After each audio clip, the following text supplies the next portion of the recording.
例えば、人工衛星のカメラで撮影した画像の処理をいちいちその画像データを地球に送ってたらものすごい時間かかるんですね。はい、まあものによるんですけど、例えば数時間かかっちゃう、で数時間かかって地上に送られてきたものを地上のデータセンターで計算コンピューティングして処理してたらものすごく時間かかっちゃうんです。要するに通信のところのネックですね。それによってかかる時間っていうのがものすごくもったいない。ならば画像を撮影した人工衛星の中で、コンピューティング計算してで、得られた重要なデータだけを地上に送ってくる。はいはい、そうすると、早くその画像の診断処理ができるわけですね。だから重要な例えば気象情報とかですね、人工衛星の、カメラで撮った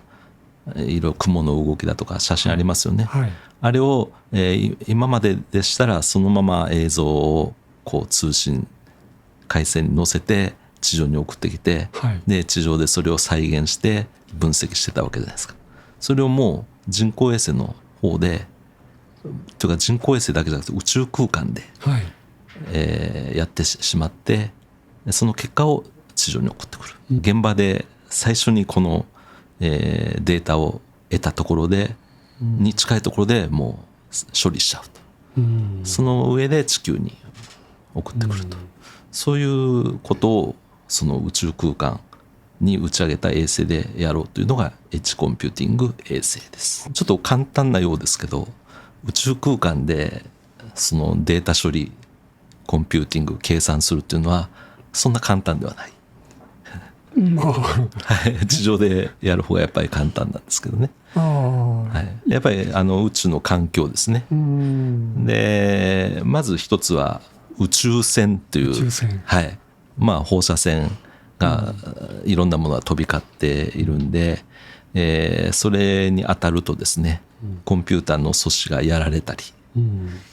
そういうことが起きてしまうんでそれをこう防護するプロテクトする技術、あるいはそういうものに負けない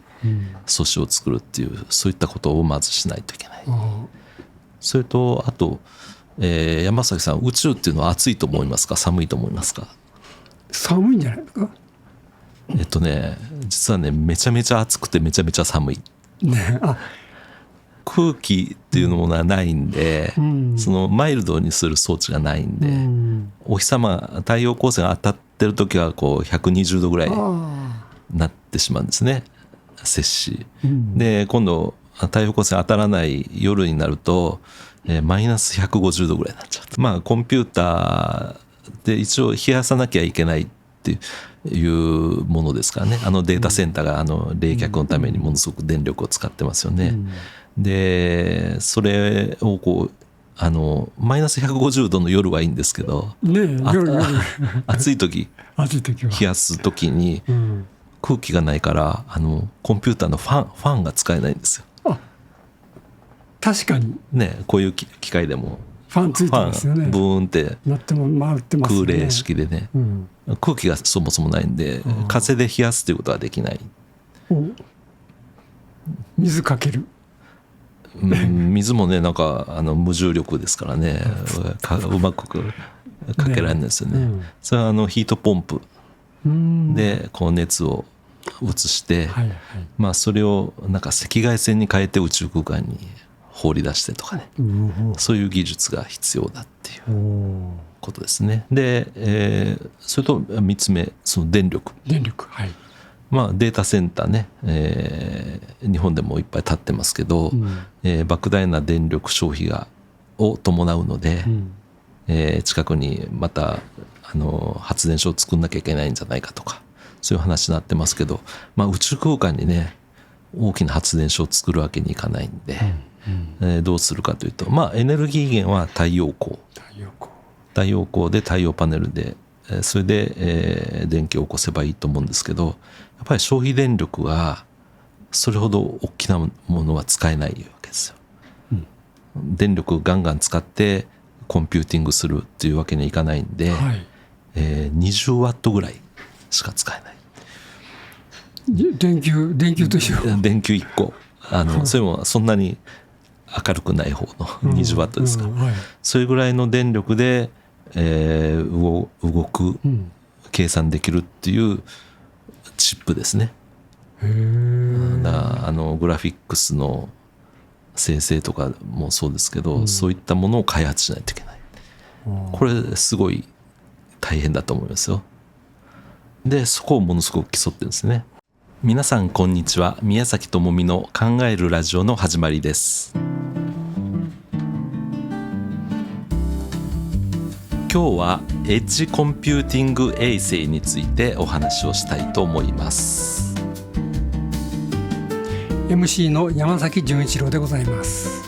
この番組は秋葉原第一スタジオからお届けしています。宮崎さん、エッジコンピューティング衛星っはいて何ですか？はい、これ最新の科学技術だと思ってください。コンピューター AI、そういったコンピューターの計算をですね、宇宙空間に打ち上げた衛星、人工衛星の中で処理をしてしまおうというデータセンターいっぱい立ってますよね、はいはい地球上に。あれ宇宙に持っていく。あれをそのまま持っていくのはさすがに大きすぎるんで、はいはい。ですから小さく省エネにして小さくして、要するに頭脳をこう分散してはい宇宙で処理をしてしまおうと。はい、地球上で大きなデータセンターを作ってそこで処理するんじゃなくて、宇宙の現場で処理してしまおうと。小さいコンピューターを持っていってですね、AI を持っていって宇宙空間で処理しようと。そういうのがエッジコンピューティング衛星です。なるほど。もう宇宙空間でデータ処理、計算をしちゃうという。じゃなんでわざわざ宇宙でやるのかっていうところからちょっとまずはいお話ししたいと思います、はい計算センターっていうのは大きなねデータセンターを、地上で作ってそこに情報を集めて、処理をするというのが今の形ですよね。それにはそのデータセンターに通信技術を使ってデータを集めなきゃいけませんよね。はい。それには時間がかかるんですよ。通信回線って限られてますから。でそうなると、一刻を争うデータ処理に時間がかかって肝心な時に間に合わないっていうことになるんで、はい。重要なものは現場で、例えば、人工衛星のカメラで撮影した画像の処理をいちいちその画像データを地球に送ってたらものすごい時間かかるんですね。はい。ものによるんですけど例えば数時間かかっちゃう。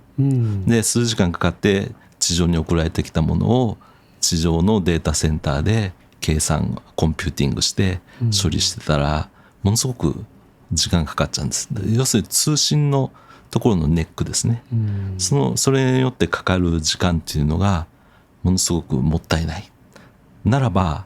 画像を撮影した人工衛星の中で、コンピューティング計算してで、得られた重要なデータだけを地上に送ってくる。はいはい。そうすると、早くその画像の診断処理ができるわけですね。例えばその宇宙から地球の映像を撮りますって時に、それこそねハイビジョン 4K、8K とかってだんだんこう解像度を大きくしていくと、当然データも大きくなっていくから、それをじゃあ全部地球に送ってたら大変なことになっちゃうと。その美しい 8K の映像から何かデータを処理してその重要な何か結果を得られる。結果だけを送ればいいと。結果の計算処理をもう宇宙空間、要するに現場でやっちゃおうと。でそこで得られた結果だけを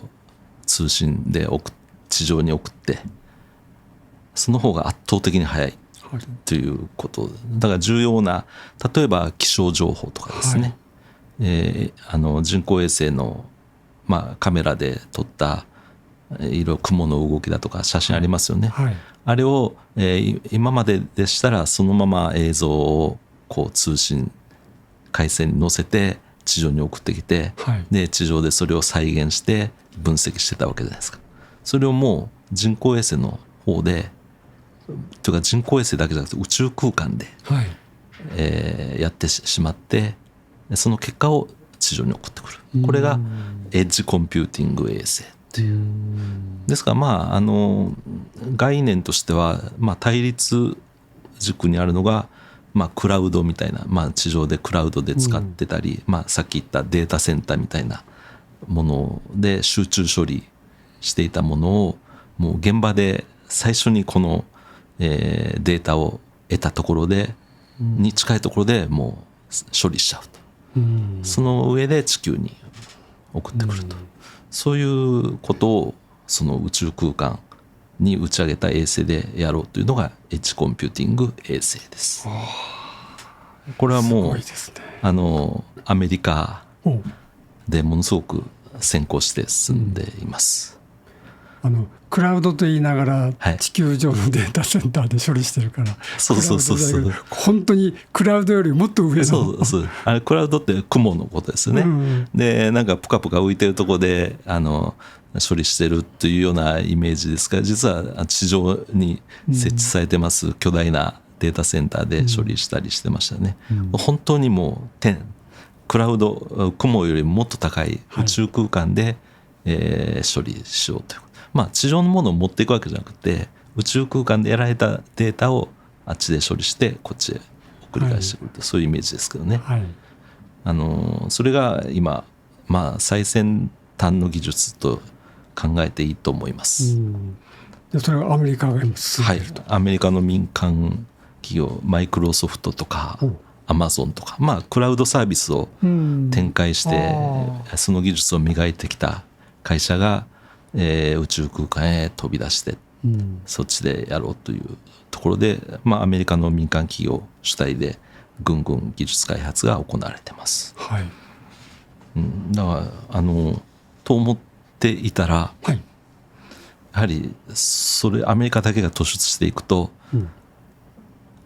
困ったなと思う国があります。お隣の、中国ですね、だから中国なんかでも同じようにこの、エッジコンピューティング衛星の計画っていうのが立ち上がって、で実際に去年2025年に12機の衛星、このための衛星がもう同時に宇宙空間に投入されて、アメリカに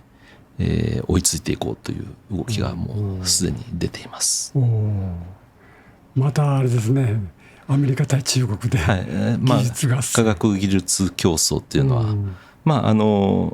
EV バッテリーの世界で起きましたよね、激しい争い。あれもアメリカはもうイーロン・マスクさん、テスラなんかが、電気自動車どんどん開発していって、でそれに負けじと中国の特に電池メーカーであった BYD とか、CATL とか、そういったところが追いついて追い抜いて、でバッテリー革命、エネルギー革命を起こすぐらいまで技術開発競争の結果、そういった展開になりましたけれども、次の、主な戦いの舞台はどうも宇宙のようですね。でちょっと簡単なようですけど、宇宙空間でそのデータ処理コンピューティング計算するっていうのはそんな簡単ではない、地上でやる方がやっぱり簡単なんですけどね。いろんなその宇宙であるからこその難しい部分っていっぱいあるということ、でやっぱり宇宙の環境ですね。でまず一つは宇宙線という、放射線がいろんなものが飛び交っているんで、それに当たるとですね、コンピューターの素子がやられたり、そういうことが起きてしまうんで、それをこう防護するプロテクトする技術、あるいはそういうものに負けない素子を作るっていう、そういったことをまずしないといけない、そういう環境にありますんでね。それとあと、山崎さん、宇宙っていうのは暑いと思いますか、寒いと思いますか？寒いんじゃないですか。実はね、めちゃめちゃ暑くてめちゃめちゃ寒い。ね、寒暖差が激しい。寒暖っていうほど、寒暖で、要するに空気っていうものはないんで、そのマイルドにする装置がないんで、お日様、太陽光線が当たってる時はこう120度ぐらいになってしまうんですね、摂氏。で今度太陽光線当たらない夜になると、マイナス150度ぐらいになっちゃう。すごいね。はい。でコンピューターで一応冷やさなきゃいけないっていうものですからね。データセンターが冷却のためにものすごく電力を使ってますよね。でそれをこうマイナス150度の夜はいいんですけど、夜暑い時冷やす時に空気がないからコンピューターのファンが使えないんですよ。確かにね、こういう機械でもファンついてますよね。ブーンって空冷式でね、空気がそもそもないんで風で冷やすということはできない。水かける、水もね、なんか無重力ですからね、うまくかけられないんですよね。それはヒートポンプでこう熱を移して、それをなんか赤外線に変えて宇宙空間に放り出してとかね、そういう技術が必要だっていうことですね。宇宙空間ならではの難しさっていうのは、その放射線であるということと空気がないっていうその熱処理、それともう一つは電力。その電力に行く前に今ふと思い出したんですけど、なんか以前太陽フレアで地球の電子機器がみたいな。いや、太陽フレアっていうのはもう太陽風ってやつですね。太陽にフレアが発生した時に、いつもより多くの宇宙船が飛んでくるっていう、それが来た時は、宇宙の嵐とか、そういうことは地上でも起きますよね。地上っていうのは大気に守られて、マイルドになっているのにこう害が起きるわけですよね。それが宇宙空間ではもろに受けるわけですよ。それをこうどうやって防ぐかっていう技術ですね。ですがものすごく高度なその辺の、一つ一つのパーツの、開発っていうのは必要なわけですね。だからものすごく難しいと思います。で、それと3つ目、その電力。データセンターね、日本でもいっぱい建ってますけど、莫大な電力消費を伴うので、近くにまた発電所を作んなきゃいけないんじゃないかとか、そういう話になってますけど、宇宙空間にね大きな発電所を作るわけにいかないんで、どうするかというと、エネルギー源は太陽光で太陽パネルで、それで、電気を起こせばいいと思うんですけど、やっぱり消費電力はそれほど大きなものは使えないわけですよ。電力をガンガン使ってコンピューティングするっていうわけにはいかないんで、20ワットぐらいしか使えない。電球と一緒。電球1個それもそんなに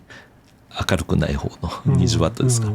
それぐらいの電力で、動く、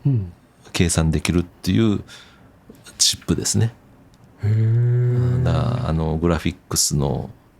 生成とかもそうですけど、そういったものを開発しないといけない。これすごい大変だと思いますよ。なんか仕組みを根本的に変えなきゃできなさそうなイメージがありますよね。でそこをものすごく競ってるんですね。単に宇宙にロケットでねこう打ち上げてサーバーを打ち上げればいいって話や。そんな向こうで組み立てりゃいいんだろうとかね、そういう話ではなくて、一個一個の要素技術、エレメント技術っていうのを磨かないととてもできない話なんですね。ですがそういった要素技術、仮にこれがどんどん、技術開発が進んで、高まっていくと、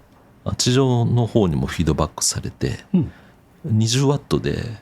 動くプロセッサーが安くできるようになればね、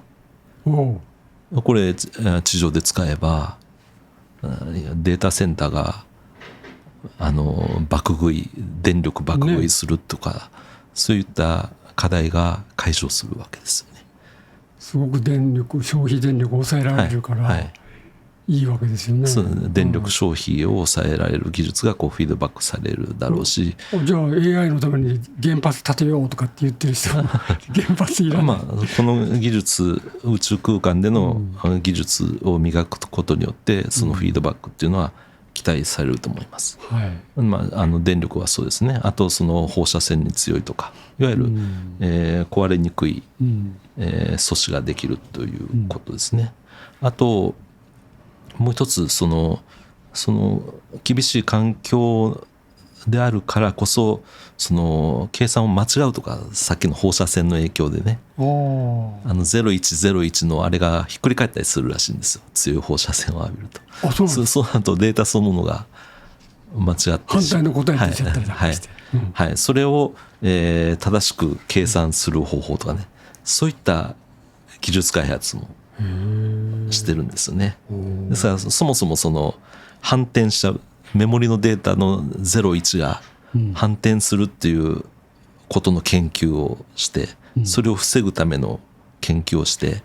対応するための研究をしてっていうことをやってるわけです。面白いのはトリプルモジュラー冗長性っていう、そういう技術があるそうですね。トリプルモジュラー冗長性、トリプルですから3つ。だから同じ計算を3つの回路で同時に行って多数決をするっていう。それで多数決、30なのか21なのか、21だったら2が正しいと、2を正しいとして、それをどういうふうに組み立てていったら正しいというふうに言えるかっていう、そういう研究なんかもしてるそうです。で、安いチップで、対宇宙線放射線能力の高いチップを開発しようとか、そういったこともやってるそうです。ですから、あるいはさっきのその電力をなるべく使わないっていうところでは、その32ビットでやってるのを8ビットでできるようにするとかね、そういったなんか今まで考えなくていいところを必死になって考えてるんで、これはうまくいけばですね、今までのところにそれを戻して使えば、見逃してきた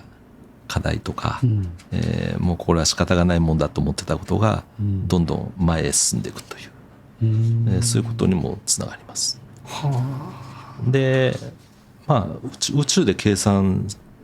して瞬時にその判断することで、どんな分野で使われるかということをちょっとお話ししたいと思います。一つはやっぱり災害。これは災害、衛星で写真を撮って、それで分析するというのは今までもやってました。で、その災害、特に気象災害ですね、日本もひまわりっていうのを聞いたことあると思うんですけども、ああいう衛星を打ち上げて、上から写真を撮って、それで雲の動きとか分析してますけども、それを地上でやるんじゃなくて、瞬時にもう宇宙空間でやって、その結果を伝えるという、その後気象の、特に災害、この台風の被害どうなるかとか、そういったものの、分析がものすごく早くできるということですね。で、あともう一つはその海のその船の動きの、監視とか、安全性の担保とか、そういったものにも使えると。船ですか。船、陸上から離れてますから、その動きっていうのを、衛星で見るのが圧倒的に、合理的なんですけども、それの分析をするとかですね、安全性、座礁とか、そういったのを早期に発見するとか、いわゆる海難救助のところでも使えるっていうことですね。あともう一つはこれも気象にかかるんでしょうか。気候変動問題で今大規模な災害が起きてますよね。浸水とか洪水とか、あと、海辺の海浜地区のその高潮の、被害状況とか、そういったものも、宇宙空間から検知するとか、あるいは火山の爆発、溶岩がどれぐらい出てるとかと、でもっと細かいところでいくと、その大雨の時に土砂崩れが起きた、その分析をするという、そういったことにもその衛星のデータって今も使ってるんですけど、それがもう圧倒的に分析が早くなるということですね。まあ最近の、だからそれだけ膨大なデータを従来だったら衛星で集めて、それを全部地上の、受ける方のデータセンターに送んなきゃいけなかったものを、そこで分析、計算して分析してたのを、それをすごく時間かかってましたと、その通信のところはネックなんですね。通信に時間がかかってた、データ通信に。それを結果だけを衛星でエッジコンピューティング衛星で得られれば、結果だけ送れば、そうです。もうすぐ動けるってことですね。本当、いろんな要素技術は磨かなきゃいけないんですけども、それが達成できればものすごく技術が発展するということですね。で、例えばこういった問題ももう一つあります。いわゆるコンピューターを最新に保つっていう、打ち上げたらですね、その後メンテナンスに行けなくて、アップで、OS のアップデートとか、ガチャって取り替えにはそんな簡単にはいけないんで、衛星だから誰もいないし、ですからそれはいわゆる OTA、オーバーズエアエアもないですね。エアもないところで、そのソフトウェアを最新のものに書き換える、これもかなり高度な技術がいるんで、その研究なんかもかなりやってます。これなんかも地上にフィードバックできますよね。そういうことですね。だから自動車なんかもソフトウェアディファインドビークルですか、そういったものももっと、簡便に、素早くできるようになることにつながっていくと思いますね。最先端技術の結集って言いますか、それがないとなかなか実現しないということですけども、アメリカなんかはガンガンその衛星を打ち上げて、もう始めてますし、中国もそれに追随して、やろうと始めてます。日本も割と独自にいい技術を要素技術としては持ってるんで、大掛かりなことはしてませんけども、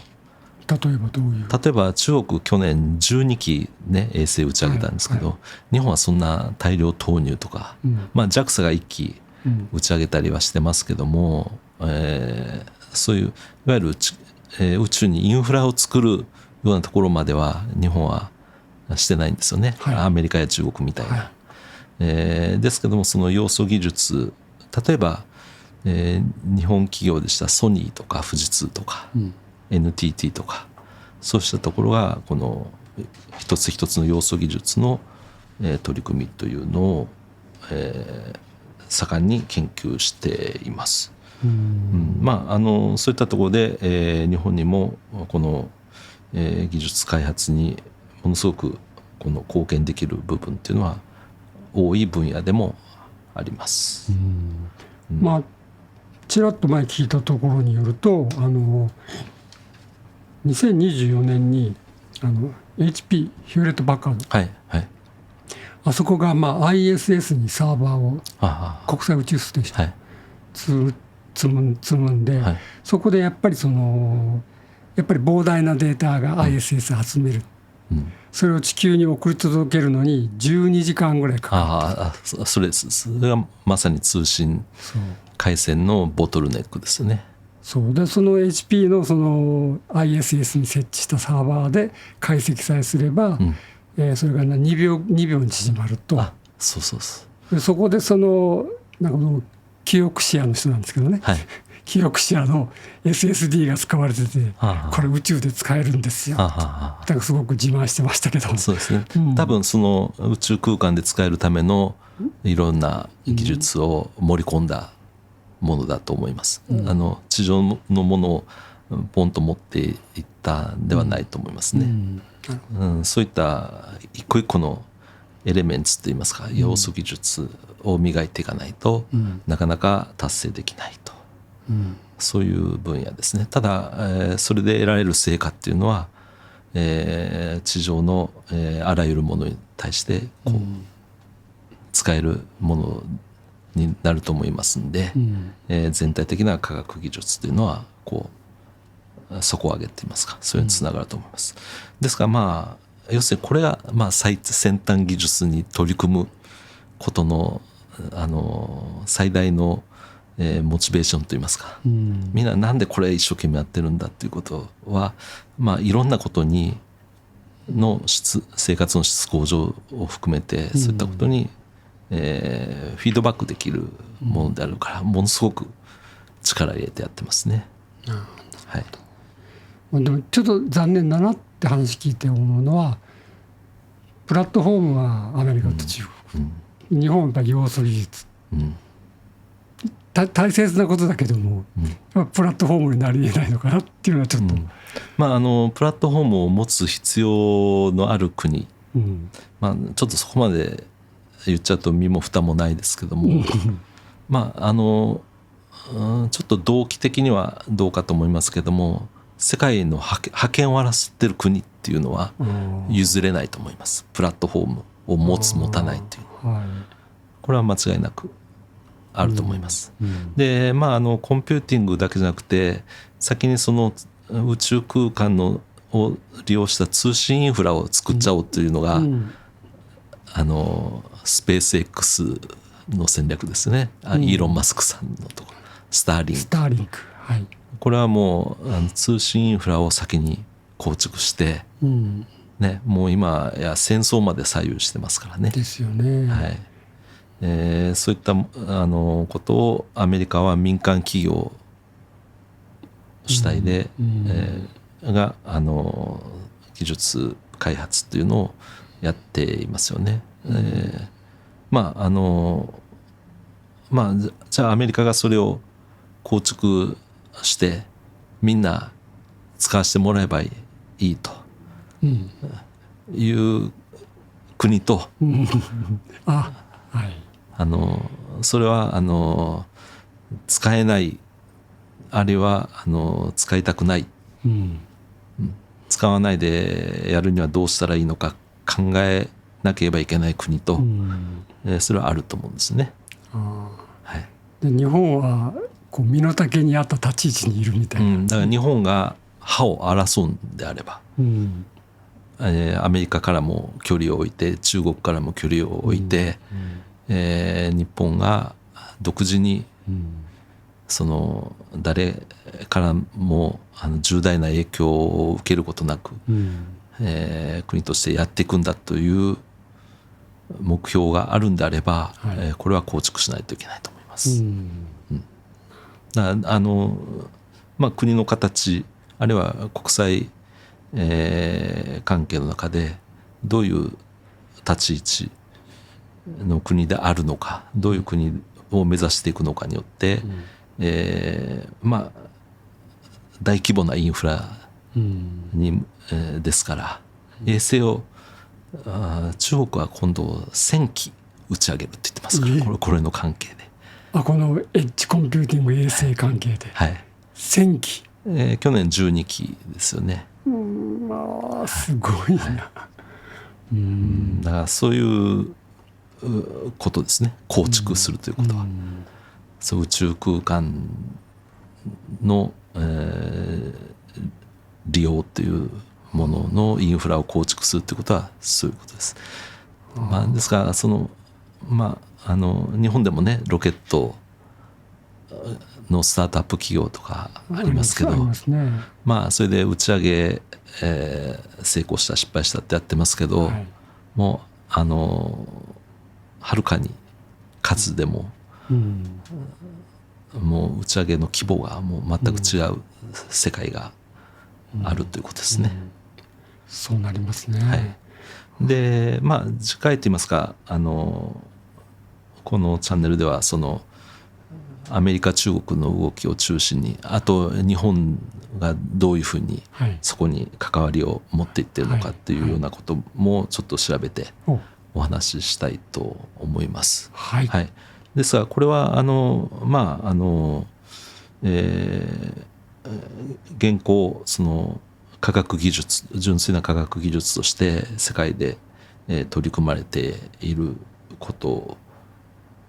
ですが、将来的にはねこれは、いわゆる軍事的な話になるかもしれませんけども、日本のその要素技術っていうのもなかなかのものですから、そういったところをちょっと掘り下げてお話できたらと思っています。じゃあエッジコンピューティング、ここは目を離せない、特に、アメリカ中国がものすごく力を入れている分野ですので、急速にこの技術開発が進んでいって、それはこう人々の生活を、かなりの、範囲勢いで、変えていくものになると思われますので、この話をいたしました。次回楽しみですね。ありがとうございました。ありがとうございました。